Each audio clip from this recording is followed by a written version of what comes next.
Hello dear students. Now we have to discuss about image formation in mirror.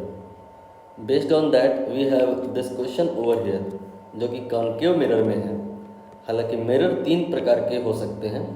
एक सबसे आसान वाला plane mirror, दूसरा स्फेरिकल मिरर जिसके दो पार्ट होते हैं, एक कॉन्केव और एक कॉन्वेक्स। तो मिरर तीन प्रकार का हो गया, एक प्लेन मिरर, एक कॉन्केव मिरर और एक कॉन्वेक्स मिरर।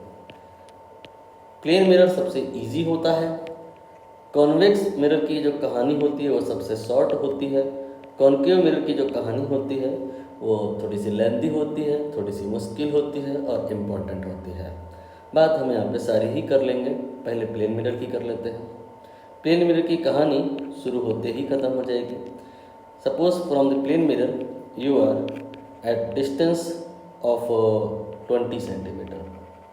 तो आपकी जो इमेज होगी मिरर से पीछे 20 सेंटीमीटर पर होगी, राइट। ये इमेज होगी कैसी, छोटी या बड़ी, ना छोटी ना बड़ी। जो आपका साइज़ है उतने ही साइज़ का इमेज भी होगा। आपका सर ऊपर है पैर नीचे है तो यहाँ भी ऐसा ही होगा, सर ऊपर होगा पैर नीचे होगा। जहाँ ये इमेज है वहाँ पर अगर आप किसी अपने चाहने वाले को भेज दें और कहें जाके देखो वहाँ पे कुछ है या नहीं, तो पाओगे क्या कि वहाँ कुछ नहीं है, इमेज वर्चुअल है। हालांकि वर्चुअल या रियल पता लगाने का ये तरीका बहुत ज़्यादा ट्रस्टवर्दी नहीं है, बट फिर भी मोटे मोटे तौर पे if something is not there, if rays are not there, we can say image is virtual just like here. तो वर्चुअल है और इरेक्ट है, सेम साइज़ की है, ये आपको समझ में आसानी से आ ही गया है। और अगर हम पोजीशन की बात करें तो उतनी ही डिस्टेंस पे है, सेम डिस्टेंस बट बिहाइंड, ठीक। मतलब यहाँ पर u की अगर बात करें तो ये 20 है और v की बात करें ये भी 20 है, लेकिन ये माइनस में है, ये प्लस में, क्योंकि जो लेफ़्ट का मामला है वो नेगेटिव होता है, राइट का जो मामला होता है वो पॉजिटिव होता है। और इस कहानी को अगर हम मैथमेटिकली डिफ़ाइन करें तो हम बात करेंगे m की। m का नाम होता है मैग्नीफिकेशन।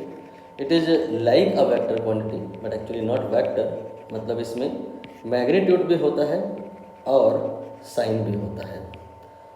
मैग्नीट्यूड के लिए आप मॉड m लिख सकते हो, साइन के लिए आप SGN लिख सकते हो। जेई के अगर आप हैं तो you are well familiar with that time mathematics में आप जब इसे पढ़ते हो तो सिग्नम बोला करते हो। वहाँ पर यहाँ पर कोई अंतर नहीं है, एक ही बात है। Signum means from the quantity you are extracting only sign of that. तो यहाँ पर अगर हम मॉड m की बात करें प्लेन मिरर के केस में तो वो 1 है।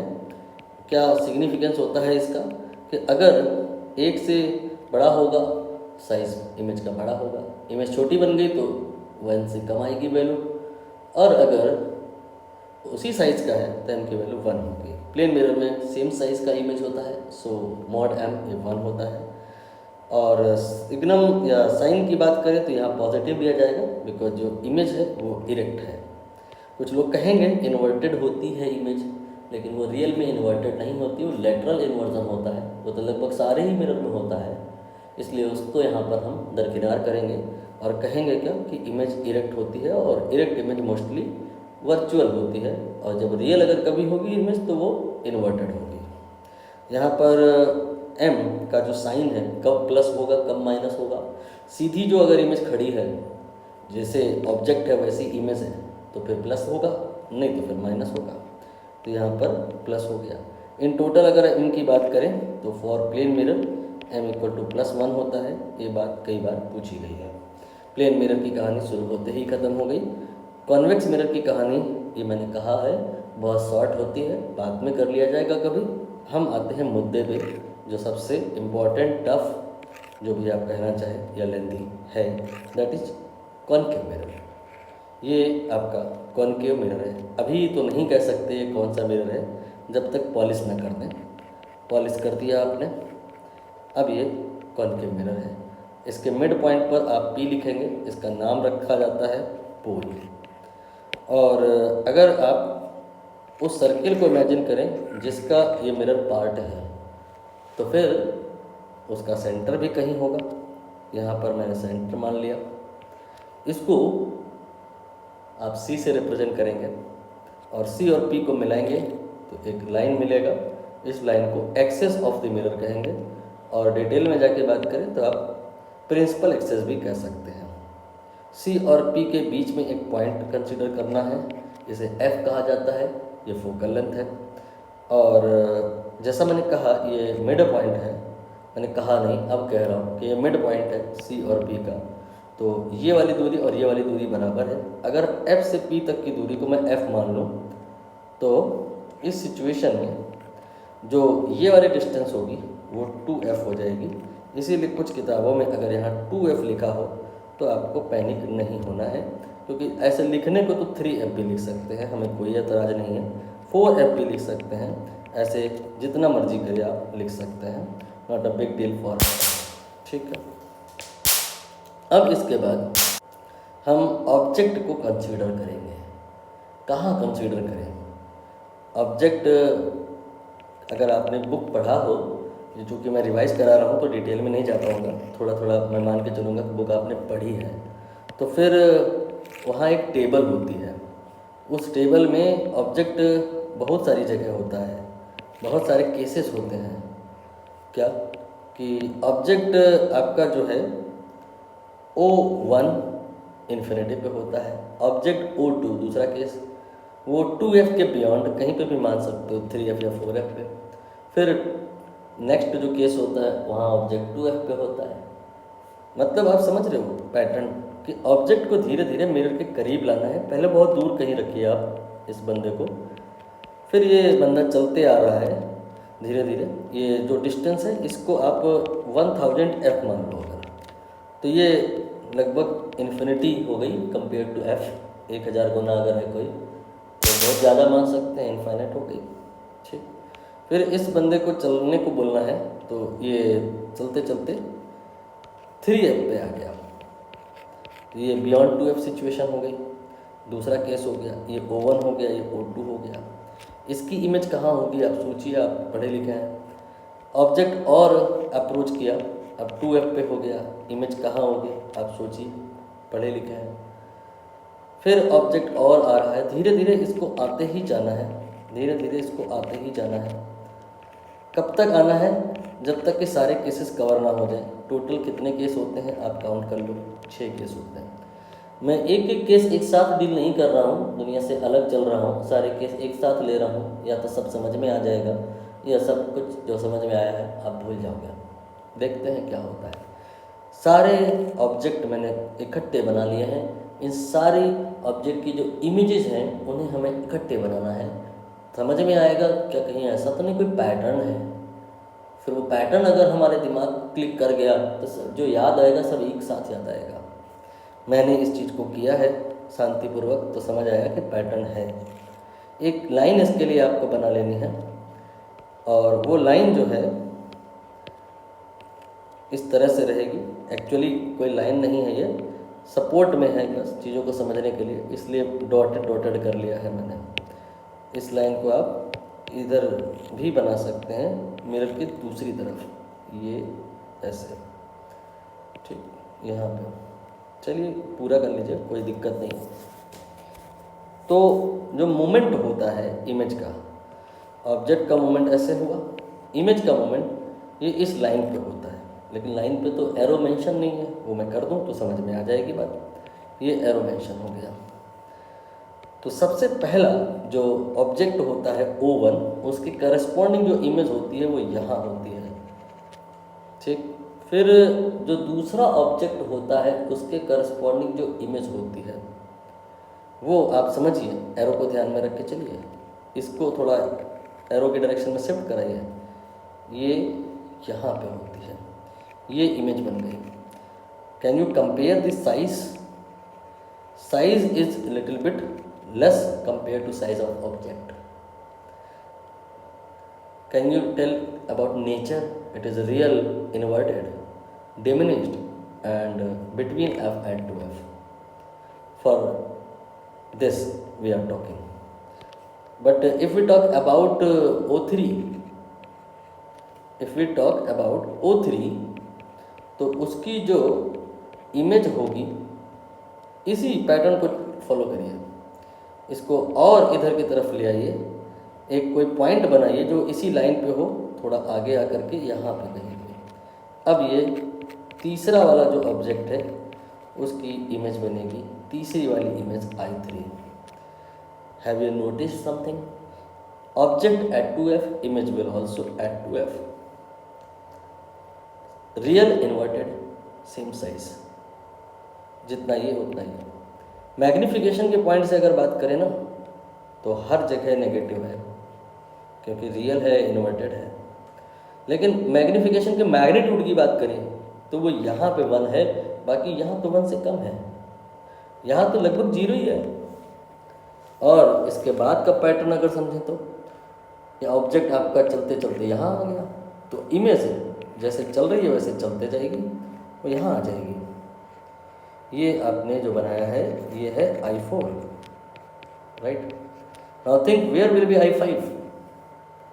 ऑब्जेक्ट चलते चलते फोकस पे आ गया, याद होगा, ये तो बहुत तबीयत से याद करते हैं बच्चे कि इन्फिनिटी पे इमेज पहुंच जाएगी। Principle of reversibility, not going to failure, not going to fail.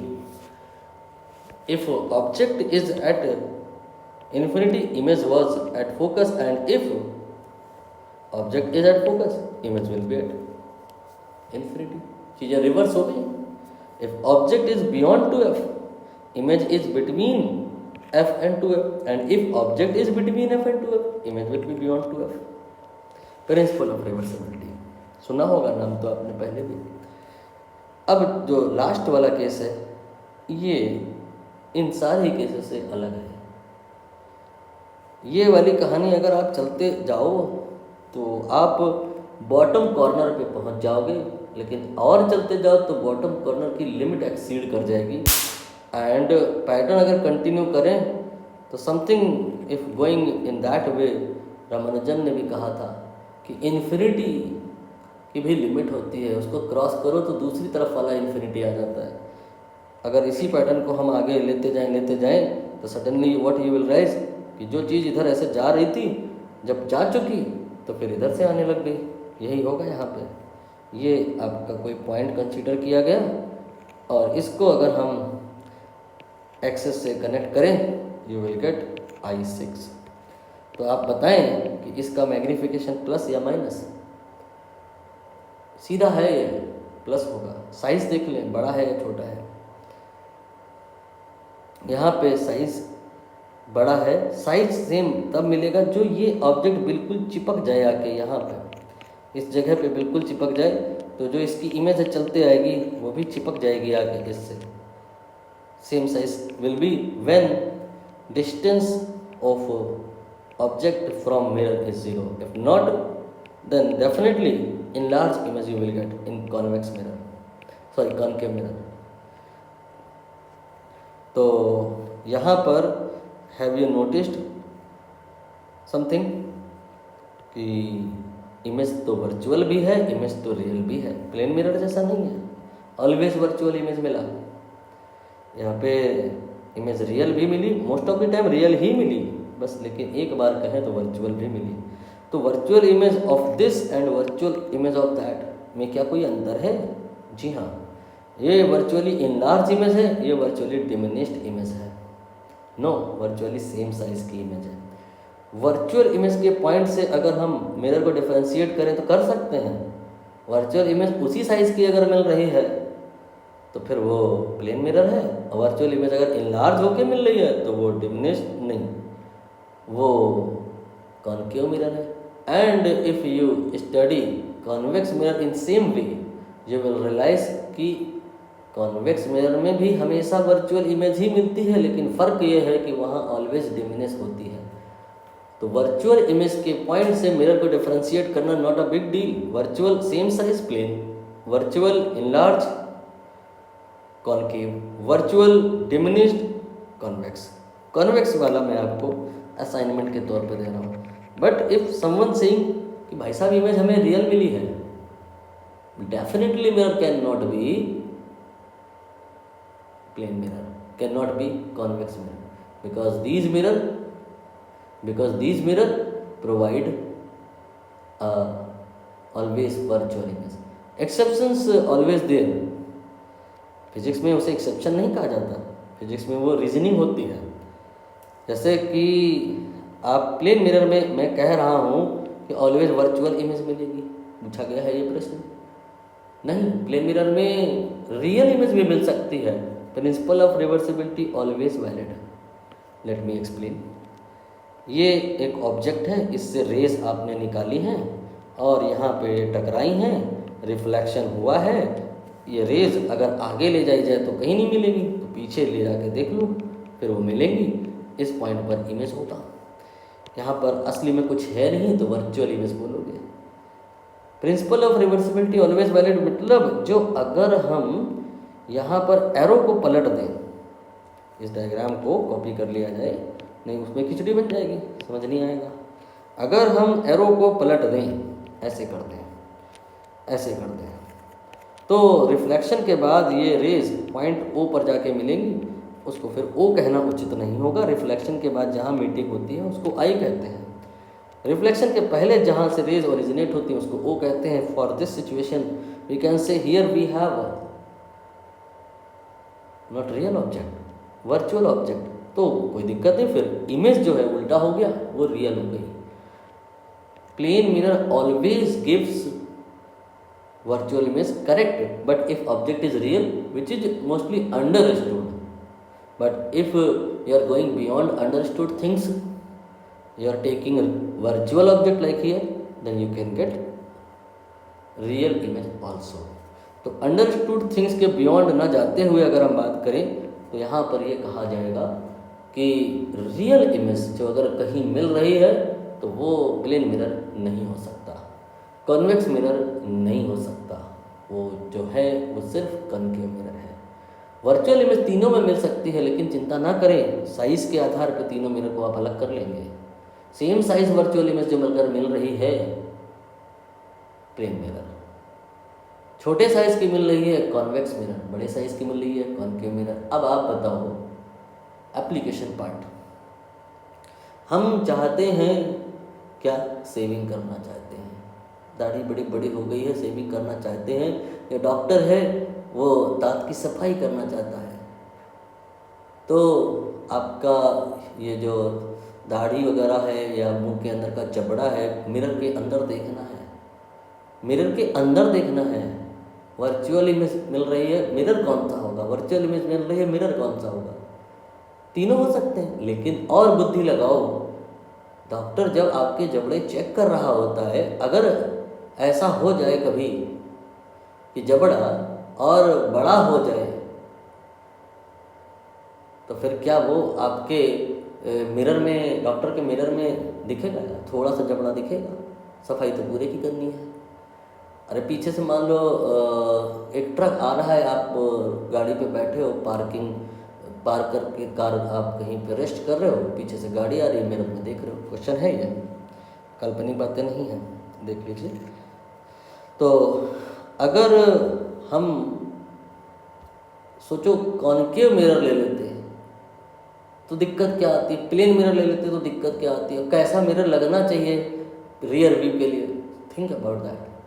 अगर हम प्लेन मिरर ले लेते तो बात तो फिर ये तो ठीक है कि मिरर के अंदर पीछे से आने वाले ट्रक की इमेज आपको दिखेगी, लेकिन वो उसी साइज़ की होगी। कॉन्केव मिरर ले लोगे तो क्या होगा कि जो अगर पीछे जो ट्रक है वो बहुत दूर है, जैसे लाइक दीज सिचुएशंस, तो इमेज रियल बनेगी, दिखबे नहीं करेगी, वो तो स्क्रीन में आएगी ना। स्क्रीन आप ले जाओ तो भले पता पड़ जाए, मिरर के अंदर तो नहीं दिखेगा। अब अगर मान लो ज़्यादा करीब आ गया ट्रक, ये ट्रक आपके मिरर के करीब आ गया, आपकी ये गाड़ी में, कार में मिरर लगा हुआ है ट्रक की इमेज को देखने के लिए। ये मिरर के अंदर इसकी इमेज तब देखेगी जब करीब आ गया। तो फिर अब पछताए क्या होता है, चिड़िया चुग गई खेत, ट्रक तो करीब में आ गया है ना। अब आपको पता पड़ा कि ट्रक आ रहा है, वो तो ठोक देगा। और दूसरी दिक्कत ये कि ट्रक अब आपको दिखेगा भी नहीं, साइज़ बड़ा है, ट्रक का पहिया दिखेगा आते हुए, इतना बड़ा इमेज, पूरा इमेज आई कहाँ पाएगा मिरर में। फील्ड ऑफ व्यू नाम की भी तो एक चीज़ होती है, केवल छोटा सा पहिया, बड़े से ट्रक का एक पहिया दिख जाएगा, पता भी नहीं पड़ेगा कौन आया कौन ठोक के चला गया आपके पहिए को। आप तो शराफत से गाड़ी को खड़े करके रेस्ट कर रहे थे, सो रहे थे, कुछ पता ही नहीं चला। तो फिर सोचो कौन सा मिरर लगाएं ताकि पीछे से आती हुई चीज़ें आपको मिरर में दिखाई दे जाएं और अच्छे से दिखाई दे जाए। प्लेन मिरर में भी दिख रहा था, लेकिन प्लेन मिरर में साइज़ वाला इशू है। साइज़ यहाँ पे देखो जैसे बड़ा है, वहाँ पे भी कोई छोटा नहीं हुआ साइज़, उतनी साइज़ का चीज़ दिख रहा है। अभी भी बड़ा, इतना बड़ा भारी ट्रक हो सकता है पूरी तरह से आपके मिरर में समाहित ना हो पाए। हाँ, वो एक अलग बात है कि अपनी कार में आप एक बड़ी सी दीवार के बराबर का मिरर लगा के घूमो पीछे से आने वाले ट्रक को देखने के लिए, फिजिबल नहीं है। आप मिरर कॉन्वेक्स वाला लगाइए, वर्चुअल इमेज मिलेगी, मिरर के अंदर मिलेगी, और छोटी होकर के मिलेगी तो पूरा दिखाई भी देगी, आपको पता चल जाएगा। कौन सा आपको ये पढ़ना थोड़े ना है कि ट्रक जो आ रहा है उसमें कौन सी शायरी लिखी हुई है, पता करना है कि ट्रक आ रहा है कि नहीं, तो convex mirror for this purpose is better. ये सब असर्शन रीजन में काम आने वाली बातें हैं, इसीलिए मैं बहुत तसल्ली के साथ पढ़ाते हुए नहीं बात कर रहा हूँ, जैसे आमतौर में भाषा में चर्चा करते हैं, डिस्कशन करते हैं, वैसे ही कर रहा हूँ। तो ये पूरा मैंने रिवाइज करा दिया है। अब थोड़ा मैथमेटिकल होकर के अगर बात करें तो फार्मूला, चाहे कोई भी मिरर हो, ऑलवेज जो वैलिड है वो है, एक तो ये वाला, इट इज़ मिरर फार्मूला। दूसरा F इक्वल टू R/2 और magnification M equal to -V/U। You can check out this because कुछ बच्चे कंफ्यूज होते हैं, यहाँ बोलते हैं माइनस होता है कि प्लस होता है, सर याद नहीं आ रहा, भूल गए, क्योंकि लेंस में प्लस होता है शायद, मिरर में माइनस। तो जब भूल जाओ तो चेक कर लो, ये वाली कहानी तो कभी नहीं भूलोगे ना ज़िंदगी में। U और V, एक प्लस है एक माइनस है, तो V/U यहाँ पे जो आएगा ये नेगेटिव आएगा। थोड़ी देर के लिए अगर आप M बराबर V/U मान के चलो तो फिर M नेगेटिव आएगा। नेगेटिव M नहीं है यहाँ पे, तो मैंने लिखा है कि M कैसा होता है, +1 होता है। तो +1 is possible only if you assume the formula of magnification not V/U -V/U। सो अगर कुछ आप भूले, मेरी तरह आप कभी कभार अगर गजनी हुए, तो चीज़ें आप रिकॉल कर पाओगे अगर आपकी रीजनिंग ठीक वैसे ही चल रही होगी जैसे मैं बता रहा हूँ। अब रही बात इस क्वेश्चन की, तो आप खुद से भी कर सकते हैं, बाकी नहीं तो हम हैं कराने के लिए, करा देते हैं। यहाँ पे कह रहे हैं कि एक कॉनकेव मिरर है, ये इमेज प्रोड्यूस कर रहा है such that distance between object and image 20। इस बात पर बाद में चर्चा करिए क्योंकि समझ में नहीं आ रही है। क्वेश्चन की रीडिंग ऐसी ही होती है, करते जाइए रीडिंग, जो चीज़ अगर समझ में आ रही है तो अच्छी बात है, नहीं तो छोड़ के आगे बढ़िए। ये पढ़ने की भी यही स्ट्रेटजी है। कुछ लोग ऐसे पढ़ाई करते हैं, सोचते हैं पहले दिन बिल्कुल PhD कर लेंगे, आइंस्टाइन बन जाएंगे। मैं भी उनमें से एक रहा हूँ। One of the reason IIT में सिलेक्ट ना होने का ये एक चक्र है, साइकिल है। पूरी फिजिक्स पढ़िए, इसके द्वारा फिर पढ़िए, दोबारा फिर पढ़िए, जितनी बार पढ़ेंगे उतनी बार बेहतर हो जाएगी। तो ये लाइन नहीं समझ में आ रही है, इग्नोर करिए इसको, आगे बढ़िए, शायद समझ में आए। मैग्निफिकेशन ऑफ द इमेज -3, इससे आपको क्या समझ में आया कि इमेज माइनस से क्या समझ में आया, रियल है, इन्वर्टेड है और 3 गुने साइज की है। तो जो मैंने अभी आपको स्टोरी एक्सप्लेन करी है उसके आधार पर बताइए ऑब्जेक्ट कहाँ रहा होगा जिससे कि इमेज 3 गुने साइज की बन जाए, रियल इन्वर्टेड वाली। यहाँ से यहाँ तक की सारी पोजीशंस पिक्चर दिमाग में जब आपके अगर छप गई हो तो आपको याद आ रहा होगा कि मालिक यहाँ से लेके यहाँ तक तो ऑलवेज इमेज छोटी ही बनी है। इमेज बड़ी तो तब बनी जब ऑब्जेक्ट 2F से F की तरफ अप्रोच किया। यहाँ पे कहीं पे निश्चित है कि ऑब्जेक्ट रहा होगा, दैट टाइम मैग्नीफिकेशन 3 रहा होगा मैग्नीट्यूड में, बाकी तो -3 एग्जैक्ट वैल्यू नेगेटिव। तो यहाँ पर देखिए, अब इस लाइन को आप पढ़ेंगे तो समझ में आएगा। ये है ऑब्जेक्ट, इसको आप ओ लिख लीजिए। ये है इमेज, इसके बीच की दूरी इन्होंने बता दी है कि भाई साहब ये है 20 सेंटीमीटर। टॉर्चर किया है बच्चों को, सीधे सीधे यू नहीं बता रहे हैं ये, और सीधे सीधे वी भी नहीं बता रहे हैं। लेकिन अगर हम इसे यू मान लें, ठीक है, इस डिस्टेंस को मॉड यू मान लें, यू एक्चुअली नेगेटिव होता है ना, इसलिए मैंने मॉड लगा दिया, ये वाली डिस्टेंस मॉड यू हो गई, और इस वाले डिस्टेंस को हम मॉड वी मान लें, तो बताओ कि what minus what will be equal to 20, this and this, कौन बड़ा है, मॉड वी, उसमें से अगर ये घटा दें you will gate 20, so mod we minus mod you will be 20। अब मॉड को आप ओपन करिए तो नेगेटिव साइन से ओपन होगा, इस तरह से नहीं करेंगे तो प्लस माइनस में ही उलझे रह जाएंगे, बहुत मुश्किल है यहाँ पे चीज़ें। कुछ लोग u माइनस वी 20 लिखेंगे, फिर v माइनस यू लिखेंगे, फिर कहेंगे नहीं u नेगेटिव होता है इसलिए ऐसा होता है वैसा होता है। तो आप सतर्क रहें।